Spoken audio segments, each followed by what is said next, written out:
a landmark flight.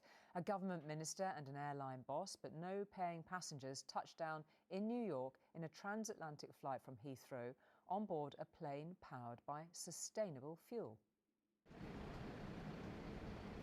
Powered exclusively by byproducts from cooking fats and waste from corn production, this Boeing 787 set out to be the first passenger jet to fly from London to New York using only SAF, sustainable aviation fuel. People have always said it would be impossible. Today we plan to prove them wrong, and we hope that this will be the very beginning of a new revolution in fuel in the years to come. Currently, only 0.1% of aviation fuel is SAF. Whilst it still releases carbon, manufacturers say it can cut emissions by up to 70%. Well, this is a proof of concept in action, but there are still serious challenges facing so-called sustainable aviation fuel, not least that it is hard to produce in mass quantities, and at the moment, it's more expensive. That could mean higher airfares. As for the production, well, 5 new plants are planned to be opened in the next couple of years. But critics say it's just a gimmick. It's a distraction, really. There's no future in SAF. We can't run the airline industry of the world on SAF. We'd need 2 more planets, right?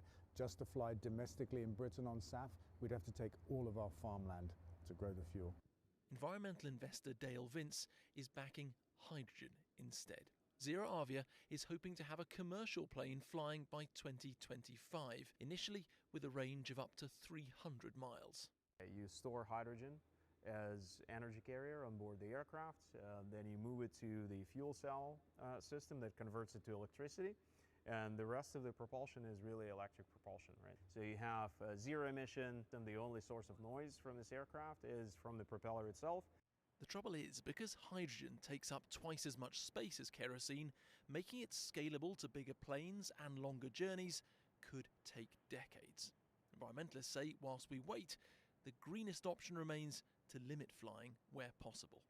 In the short term, the only thing we can do is look at using the tax system to constrain demand on the small number of people who fly a great deal.